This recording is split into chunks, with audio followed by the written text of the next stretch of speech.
They found a family of 6 alive in a basement in Kyiv after 9 days without power, without running water, without a single government aid package reaching their block, and the neighbors who had laughed at the father for stockpiling candles and hand-pumped water filters were the same neighbors pounding on his door by day 3 begging for a cup of clean water. That one image should stop you cold, because what that man knew, and what the 70 million Americans who lived through World War II on the home front knew by instinct, has been systematically stripped out of your family's memory over the past 80 years, replaced by a culture that tells you a 3-day emergency kit is sufficient preparation, that FEMA will arrive in time, that the grid is resilient, and that 7 days without power is an extreme scenario rather than a near-certain one. In the next decade of geopolitical chaos.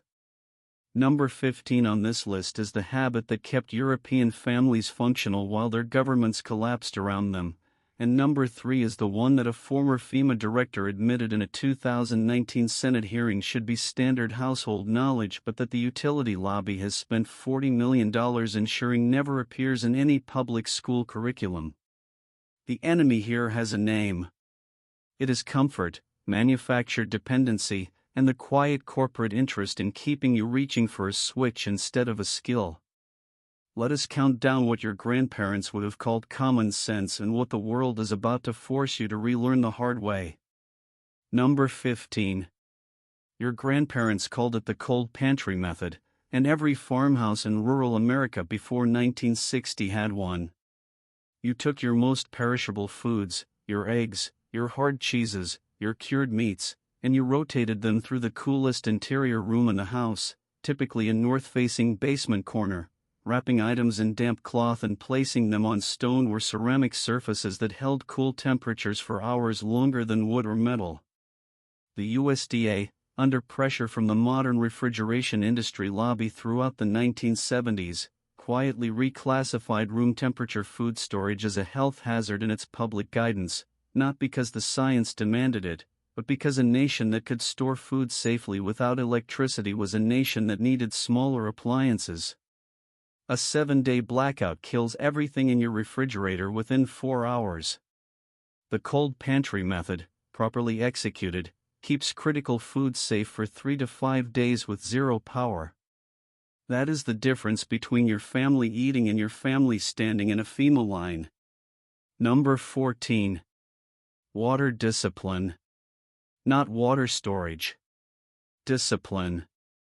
Depression-era households in the American Southwest during the Dust Bowl years operated on 3 gallons per person per day for all purposes, and they did it without feeling deprived, because they had a system.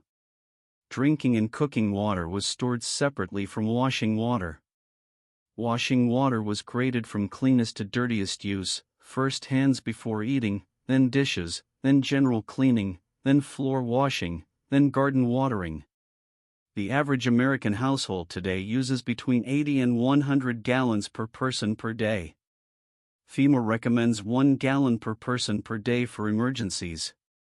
The truth lives in the middle, closer to the 3-gallon figure your great-grandmother used, and that discipline alone, that graded water hierarchy, can stretch a 40-gallon storage tank through a family of 4 for 10 days instead of 3. Number 13. Hand signal communication. This one sounds theatrical until you understand that in any high-stress blackout scenario, cell towers fail within 6 to 12 hours as backup generators run dry, and neighborhood communication collapses immediately.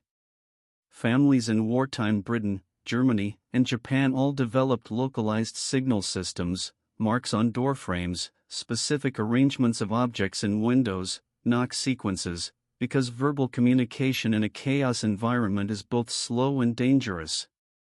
Your family does not have this. You have never drilled it.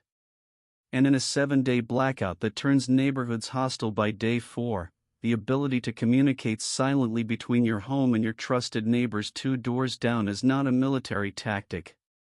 It is a survival primitive that your grandparents would have considered embarrassingly basic. Number 12. Fat rendering and preservation. Before Crisco arrived in American kitchens in 1911, backed by Procter & Gamble's aggressive campaign to replace animal fats with their shelf-stable hydrogenated vegetable shortening, every household that slaughtered an animal rendered its own lard, tallow, and schmaltz. Rendered animal fat stored in sealed ceramic crocks lasts 12 to 18 months without refrigeration. It is a cooking fat, a preservative medium for other foods, a wound salve, a leather conditioner, a fire starter, and a candle base. The campaign that replaced it was one of the most successful product marketing operations in American history, and it worked so completely that most people under 60 have never rendered fat and do not own a single ceramic crock. In a 7-day blackout, animal fat is caloric density without refrigeration. It is also the backbone of a dozen other survival techniques on this list. Number 11. The signal fire versus the comfort fire. Your grandfather understood fire in two modes: heat fire and signal fire. A heat fire burns efficiently, produces maximum warmth from minimum fuel, leaves minimal smoke signature. A signal fire is the opposite: maximum visible smoke, built from green wood, wet leaves, rubber or plastic if desperation demands it, positioned at elevation.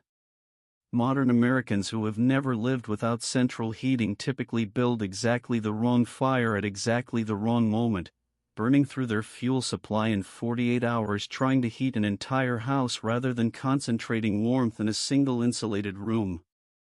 In a winter blackout, you do not heat your house. You heat one room, you seal it, and you rotate your family through it. That discipline alone can reduce your fuel consumption by 70%. Number 10. Fermentation is preservation. Every culture that survived long winters before refrigeration fermented its food supply, and not as a culinary affectation but as biological necessity. Lacto-fermented vegetables, the kimchi tradition in Korea, the sauerkraut tradition in Central Europe, the brine pickle traditions across Eastern Europe, all of them operate on the same mechanism. Beneficial bacteria outcompete dangerous bacteria, preserve the food, and in the process manufacture B vitamins and probiotics that prevent the nutritional deficiencies that killed families during sieges and famines.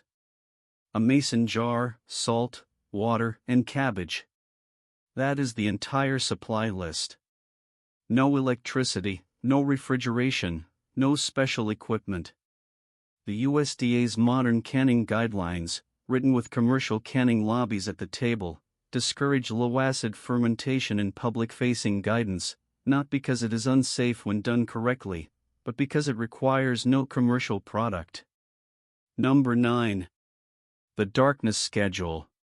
Families during the London Blitz, and American families during World War II blackout drills on the eastern seaboard, learn to organize their productive hours around natural light with a precision that the modern world has completely forgotten. You wake at first light. You complete all tasks requiring fine motor skills, reading, sewing, tool maintenance, food preparation, within the daylight window. You conserve artificial light aggressively. You sleep earlier. This is not deprivation. Research from the University of Colorado published in 2019 found that participants who lived without artificial light for 1 week completely reset their circadian rhythms, reported dramatically improved sleep quality, and showed measurable reductions in stress hormone levels. Your ancestors were not sleeping more because they lacked ambition. They were sleeping more because their bodies were operating optimally. Number 8. Pressure point triage. Before antibiotics, before emergency rooms on every corner, families needed to know how to stop bleeding, stabilize fractures, and manage fever with whatever was at hand. Not surgical-grade knowledge. Pressure point knowledge. There are 11 major pressure points in the human body that can dramatically slow arterial bleeding, and your grandmother almost certainly knew at least 4 of them, because her mother taught her, because her mother's mother taught her. That knowledge chain broke sometime around 1970, replaced by the cultural assumption that professional medical help is always 20 minutes away. In a 7-day blackout following a large-scale conflict, professional medical help may be 20 hours away. Knowing how to pack a wound with clean cloth and apply targeted pressure at the femoral, brachial, and radial points is not extreme prepper knowledge. It is what the Red Cross taught housewives in 1943 as basic civic literacy. Number 7. The Community Asset Map. Every Depression-era neighborhood had an informal but functioning knowledge of who had what skill and what resource. The woman on the corner who knew herb medicine. The man 3 doors down who could repair any engine built before 1980. The family with the root cellar. The retired nurse on the back street. This network of distributed capability was the actual social safety net before government programs formalized it, and it worked with remarkable efficiency during the crisis years of the 1930s precisely because it was organic, local, and built on trust rather than bureaucratic allocation. You likely do not know what your neighbors do for a living, let alone what they know how to do with their hands. A 7-day blackout will expose that gap brutally. The families who survive most comfortably will be the ones who spent the 6 months before the crisis quietly mapping the human resources within a 3-block radius. There is a pattern underneath the last 7 items that the people who want you dependent will never say out loud, and I am going to name it directly in a moment, but first, number 6, because this one is going to make you angry in a way that feels personal. Number 6. The hand-washing discipline. This sounds too simple to warrant space on a survival list until you understand that the single greatest killer in every documented historical collapse, not bombs, not famine, not cold, but waterborne disease transmitted by hands, killed more civilians in post-conflict environments than any other factor through the entire 20th century. Refugees from the siege of Sarajevo in the 1990s consistently reported that the families who survived with the least illness were the ones who maintained obsessive hand-washing protocols using a minimal water system, a small container with a spigot, a tiny reservoir of stored water, and strict hierarchy about when and how hands were washed before touching food. You can lose 70% of your water supply to drinking and cooking and still maintain functional hygiene with a half-cup per wash discipline. Number 5. Tool maintenance as ritual.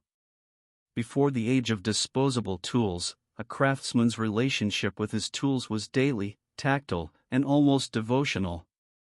Blades were sharpened before they were needed, not after they were dull. Wooden handles were oiled with linseed to prevent splitting. Metal surfaces were wiped dry and lightly coated to prevent rust. This was not fastidiousness.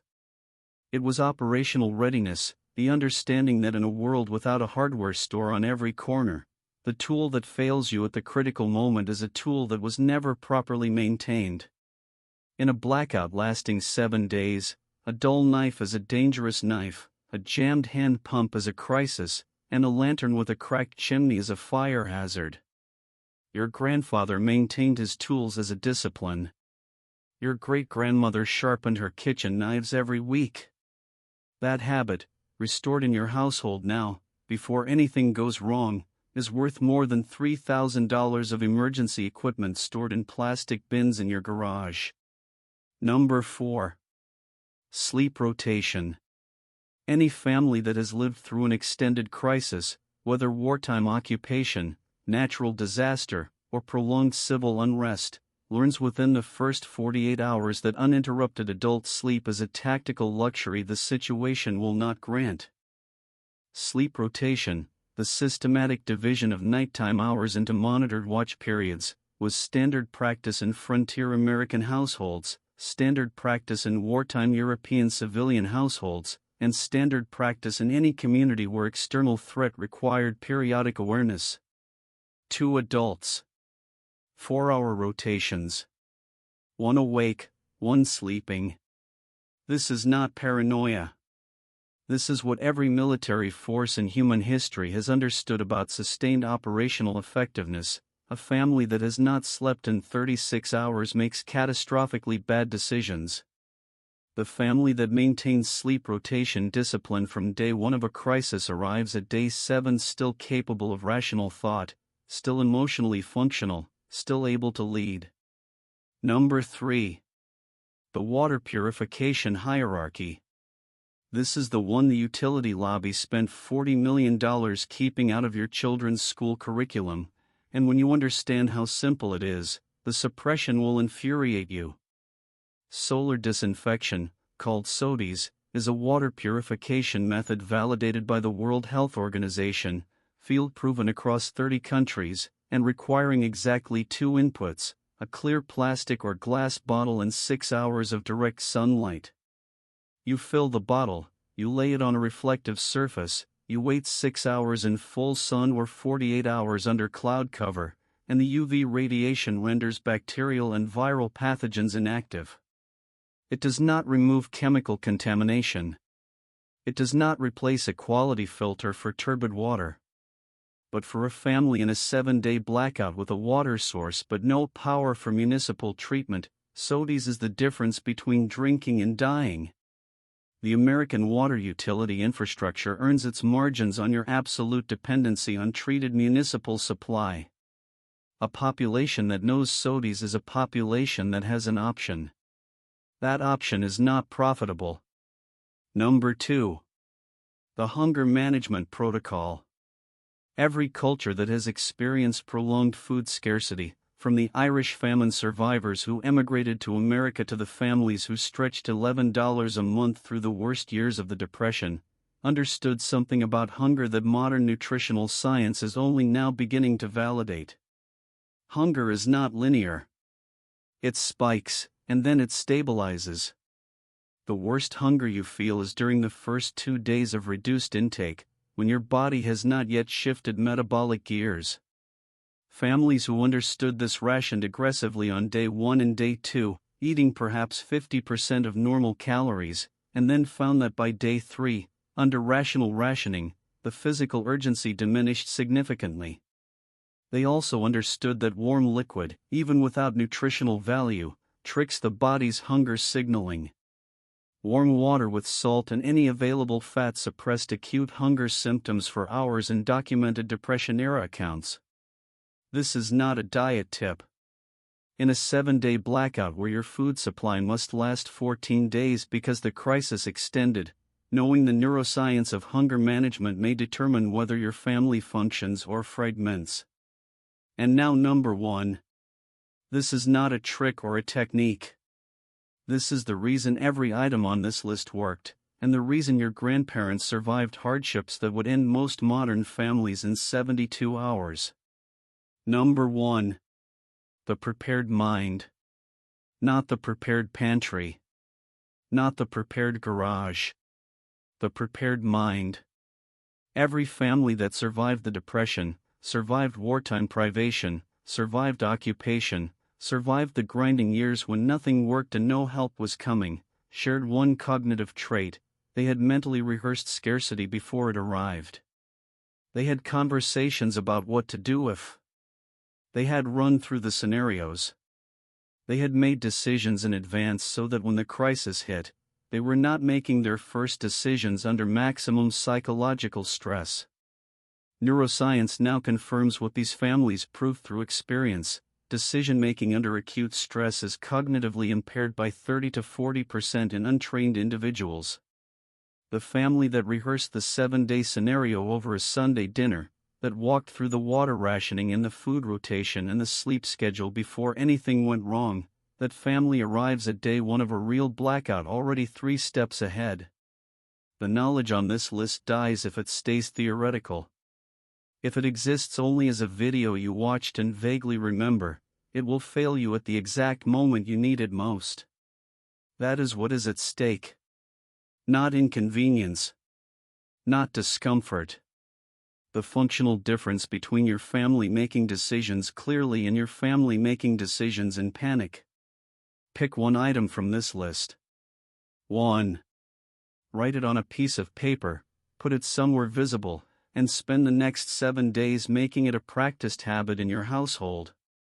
Then come back and tell me which one you chose, because the comments section on this video has become one of the most practical emergency preparedness communities on this platform, and the people who built it deserve to know what you added to your family's resilience. If this list gave you something real, something your grandparents would have recognized as common sense, then this channel is exactly where you belong, and the next video picks up where this one left off.